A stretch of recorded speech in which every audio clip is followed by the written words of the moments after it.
El misterio del áureo florecer. Capítulo 38. La ley de recurrencia. Con una serie de insólitos relatos quiero explicar ahora lo que es la ley de recurrencia. Ciertamente, la citada ley nunca fue para mí algo nuevo, extraño o extravagante. En nombre de eso que es lo divinal, debo afirmar, en forma especial, que esa pragmática regla solo la conocí a través de mis inusitadas vivencias. Dar fe de todo aquello que realmente hemos experimentado directamente es un deber para con nuestros semejantes. Jamás he querido escabullirme, zafarme intelectualmente, de entre esa múltiple variedad de recuerdos, relacionados con mis tres existencias anteriores y lo que corresponde a mi vida actual. Para bien de la gran causa, por la cual estamos luchando intensamente, prefiero pechar, asumir responsabilidades, pagar, confesar francamente mis errores ante el veredicto solemne de la conciencia pública. Fehacientemente y sin amajes es oportuno declarar ahora que yo fui en España el marqués Juan Condado, tercer gran señor de la provincia de Granada. Es evidente que esa fue la época dorada del famoso imperio de España. El cruel conquistador Hernán Cortés, alevoso cual ninguno, había atravesado con su espada el corazón de México, mientras el despiadado Pizarro, en el Perú, hacía huir a las 100,000 vírgenes. Como quiera que muchos nobles y plebeyos, aventureros y perversos, en busca de fortuna, se embarcaban constantemente para la Nueva España, yo en modo alguno podía ser una excepción. En una simple carabela, frágil y ligera, navegué durante varios meses por entre el borrascoso océano con el propósito de llegar a estas tierras de América. No está de más aseverar que jamás tuve la intención de saquear los sagrados templos de los augustos misterios, ni de conquistar pueblos o destruir ciudadelas. Anduve, ciertamente, por estas tierras de América, en busca de fortuna. Desafortunadamente, cometí algunos errores. Estudiarlos es necesario para conocer las paralelas y edificar conscientemente la sabia ley de recurrencia. Esos eran mis tiempos de bodhisattva caído y, por cierto, que no era una mansa oveja. Han pasado los siglos y, como quiera que tengo la conciencia despierta, jamás he podido olvidar tanto desatino. La primera paralela que debemos estudiar se corresponde exactamente con mi actual cuerpo físico.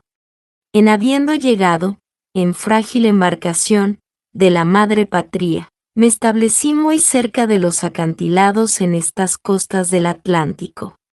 Por aquellos tiempos de la conquista española, existía, desgraciadamente, este otro negocio internacional relacionado con la infame venta de negros africanos. Entonces, para bien o mal, conocí a una noble familia de color, originaria de Argelia. Todavía recuerdo a una doncellita tan negra y tan hermosa como en un sueño milagroso de las 1001 noches. Si compartí con ella el hecho de placeres, en el jardín de las delicias, fue realmente movido por el incentivo de la curiosidad. Quería conocer el resultado de este cruce racial. Que de ello naciera un vástago mulato, nada tiene de raro. Más tarde vino el nieto, el bisnieto y el tataranieto. En aquellos tiempos de bodhisattva caído, me olvidé de las famosas marcas astrales que se originan en el coito y que todo desencarnado lleva en su karmasaya. Resulta palmario y manifiesto que tales marcas le relacionan a uno con aquellas gentes y sangre asociadas con el coito químico. Es oportuno decir ahora que los yogis del Indostán han hecho ya sobre esto detenidos estudios. No está de más aseverar que mi actual cuerpo físico deviene de la citada cópula metafísica. Con otras palabras, diré que así vine a quedar vestido con carne que llevo en mi presente existencia. Mis antepasados paternos fueron exactamente los descendientes de aquel acto sexual del marqués. Asombra que nuestros descendientes, a través del tiempo y la distancia, se conviertan en ascendientes. Es maravilloso que después de algunos siglos vengamos a revestirnos con nuestra propia carne, a convertirnos en hijos de nuestros propios hijos. Viajes incesantes por estas tierras de la Nueva España caracterizaron la vida del marqués y estos se repitieron en mis subsiguientes existencias, incluyendo la actual. Litelantes, como siempre, estuvo a mi lado soportando pacientemente todas esas sandeces de mis tiempos de bodhisattva caído. En llegando el otoño de la vida en cada reencarnación, confieso sin ambajes que siempre hube de marcharme con la enterradora. Quiero referirme a una antigua iniciada por la cual siempre abandonaba a mi esposa, y que, en una y otra existencia, cumplió con su deber de darme cristiana sepultura. En el atardecer de mi vida presente, volvió a mí esa antigua iniciada. La reconocí de inmediato, pero, como quiera que ya no estoy caído, la repudié con dulzura. Ella se alejó afligida. Revestido con esa personalidad altiva y hasta insolente del marqués, inicié el retorno a la madre patria, después de cierta asqueante bronca motivada por un cargamento de diamantes en bruto extraídos de una mina muy rica. Para bien de muchos lectores, no está de más hacer cierto énfasis al aseverar crudamente que, después de un corto intervalo en la región de los muertos, hube de entrar nuevamente en escena, reencarnificándome en Inglaterra. Ingresé al seno de la ilustre familia Bleller y se me bautizó con el piadoso nombre de Simeón. Con el florecer juvenil, me trasladé a España, movido por el anhelo íntimo de retornar a América. Así trabaja la ley de recurrencia. Obviamente, se repitieron en el espacio y en el tiempo las mismas escenas, idénticos dramas, similares despedidas, etc., incluyendo como es natural el viaje a través del borrascoso océano. Intrépido salté a tierra en las costas tropicales de Suramérica, habitadas entonces por diferentes tribus. Explorando tales y cuales regiones selváticas, habitadas por bestias feroces, llegué al valle profundo de Nueva Granada, a los pies de las montañas de Monserrate y Guadalupe, hermoso país gobernado por el virrey Solís. Es incuestionable que, por estos tiempos, de hecho, comenzaba a pagar el karma que debía desde los años del marqués. Entre estos criollos de la Nueva España, resultaban inútiles mis esfuerzos por conseguir algún trabajo bien remunerado. Desesperado por la mala situación económica, ingresé como un simple soldado raso en el ejército del soberano. Por lo menos allí encontré pan, abrigo y refugio. Sucedió que un día festivo, muy de mañana, las tropas de su majestad se preparaban para rendir honores muy especiales a su jefe y, por ello, se distribuían aquí, allá y acullá, realizando maniobras con el propósito de organizar filas. Todavía recuerdo a cierto sargento mal encarado y pendenciero que, revisando a su batallón, daba gritos, maldecía, pegaba, etc. De pronto, llegándose ante mí, me insultó gravemente porque mis pies no se hallaban en correcta posición militar y después, observando detalles minuciosos de mi chaqueta, alevoso, me abofeteó. Lo que sucedió luego no es muy difícil adivinarlo.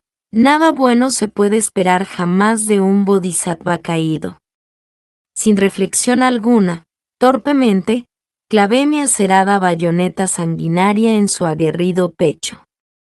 El hombre cayó en tierra herido de muerte, gritos de pavor por doquiera se escuchaban, mas yo fui astuto y aprovechando precisamente la confusión, el desorden y el espanto, escapé de aquel lugar perseguido muy de cerca por la soldadesca bien armada.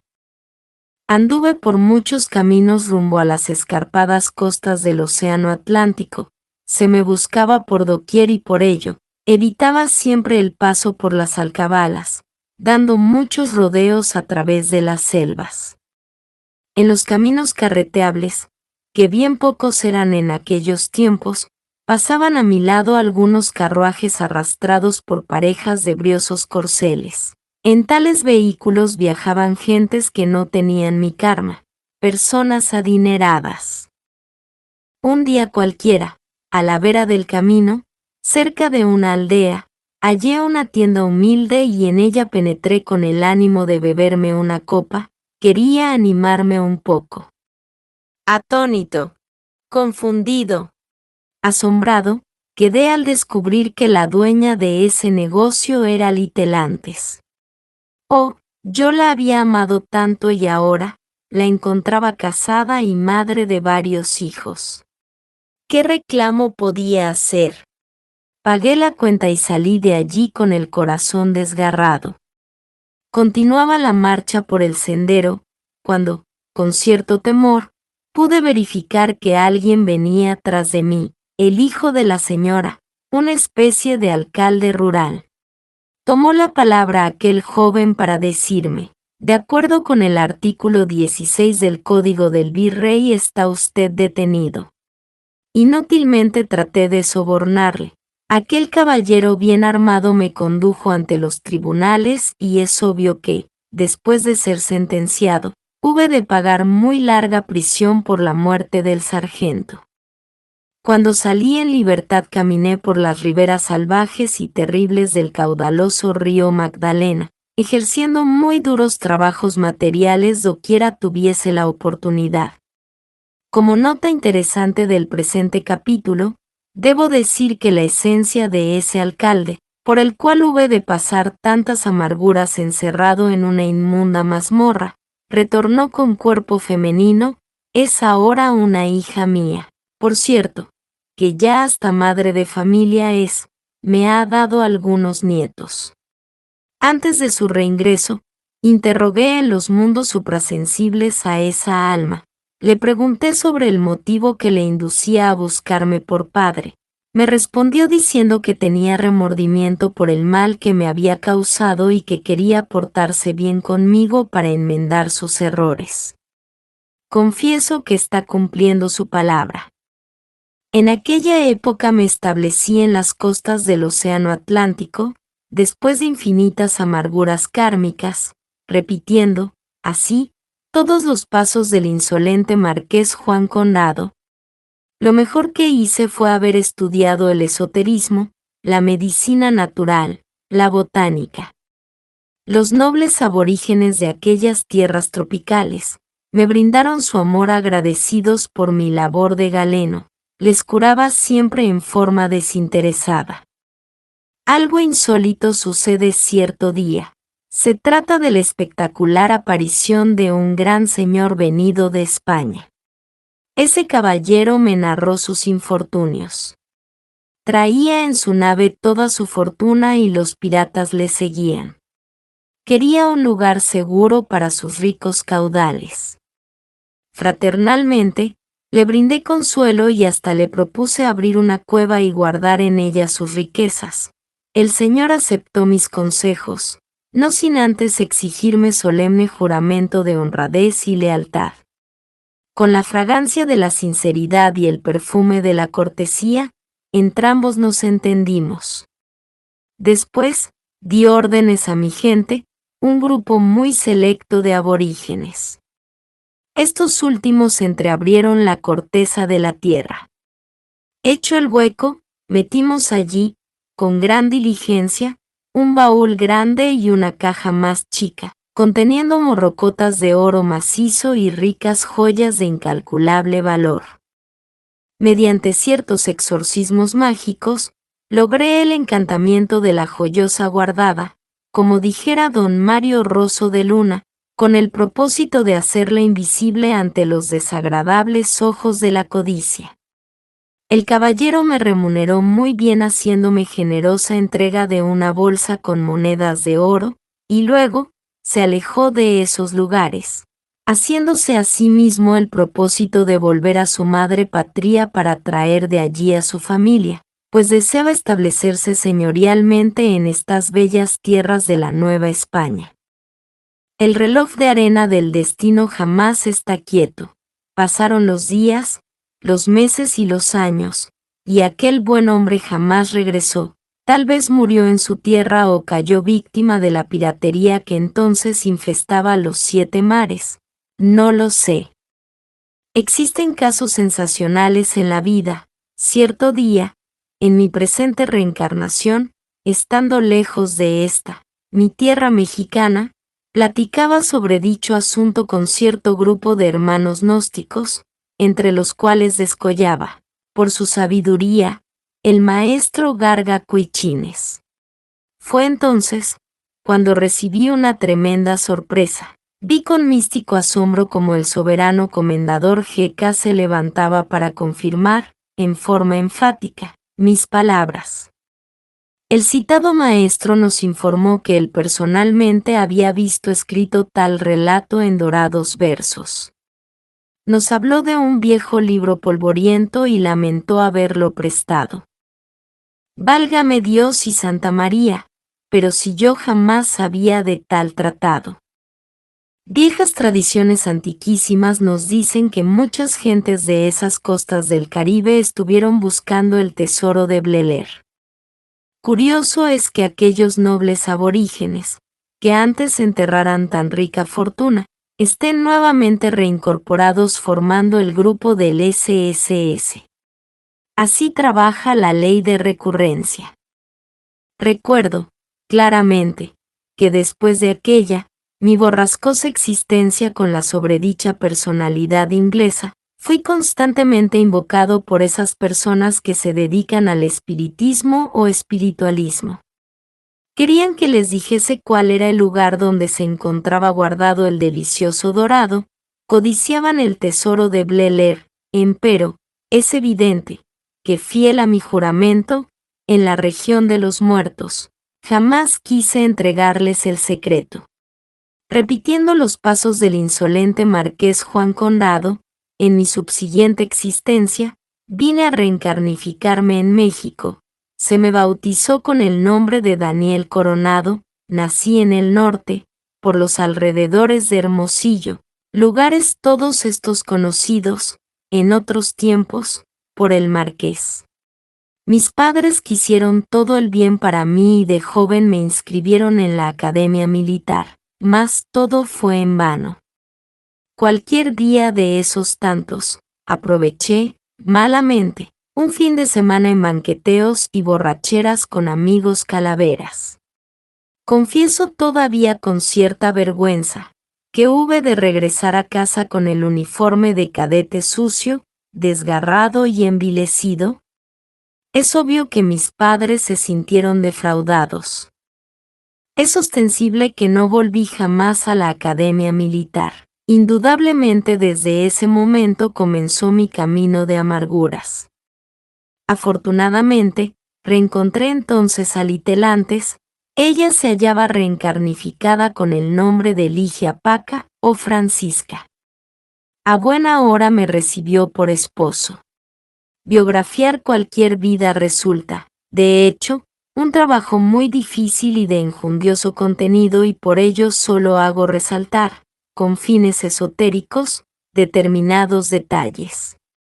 Incuestionablemente, yo no gozaba de holgada situación, difícilmente me ganaba el pan nuestro de cada día, muchas veces comía con el mísero salario de Ligia. Ella era una pobre maestra de escuela rural, para colmos. Hasta le atormentaba con mis execrables celos. No quería ver con buenos ojos a todos esos, sus colegas del magisterio que le brindaban amistad. Sin embargo, algo útil hice por aquellos tiempos. Formé un bello grupo esotérico gnóstico en pleno Distrito Federal. Los estudiantes de tal congregación, en mi actual existencia, de acuerdo con la ley de recurrencia, retornaron a mí. Durante el cruento régimen porfirista, tuve un cargo, por cierto, no muy agradable, en la policía rural.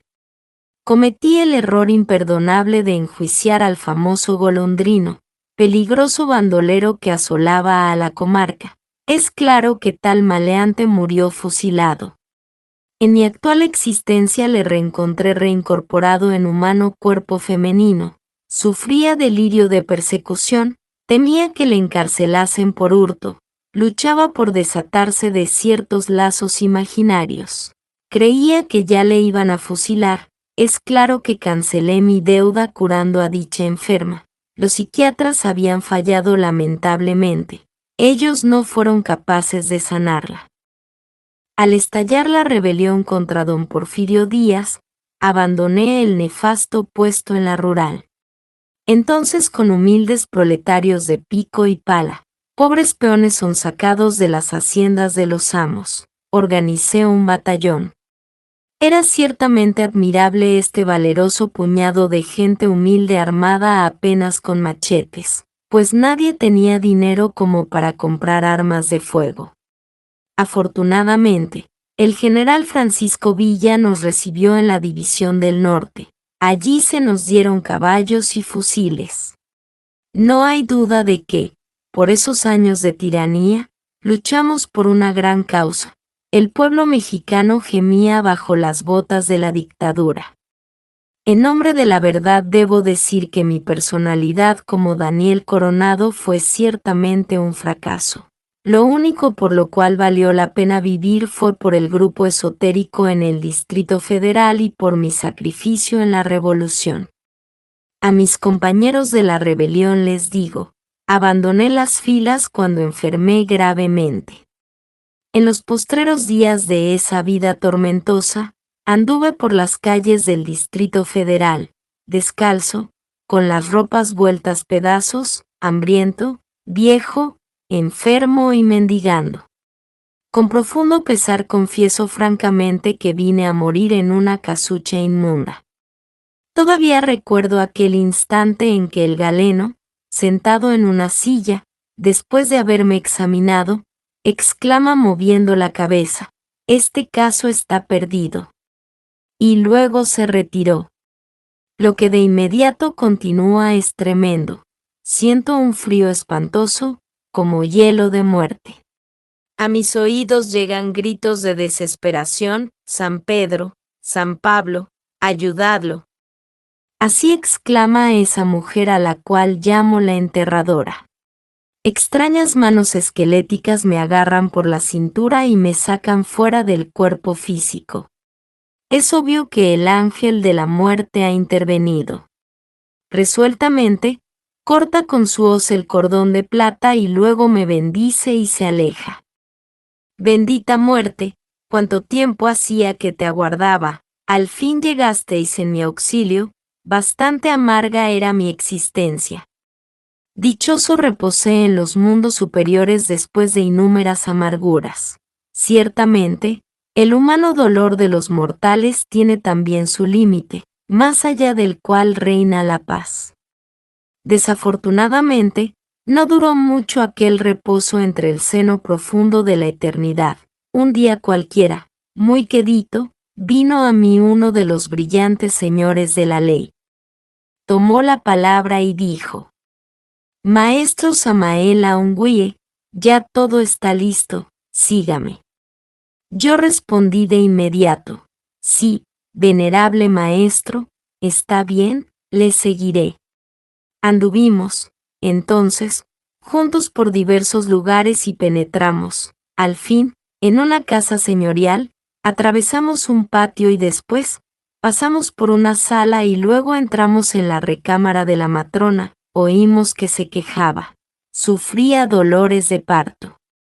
Ese fue el instante místico en que vi, con asombro, el cordón de plata de mi existencia actual conectado psíquicamente al infante que estaba por nacer.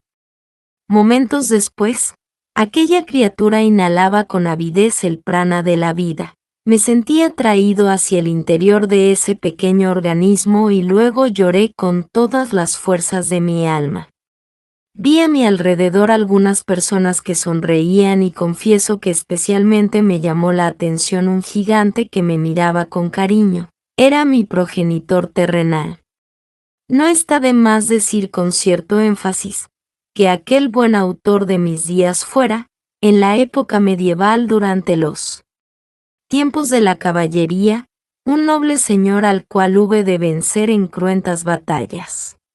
Juró entonces venganza y es claro que la cumplió en mi presente existencia.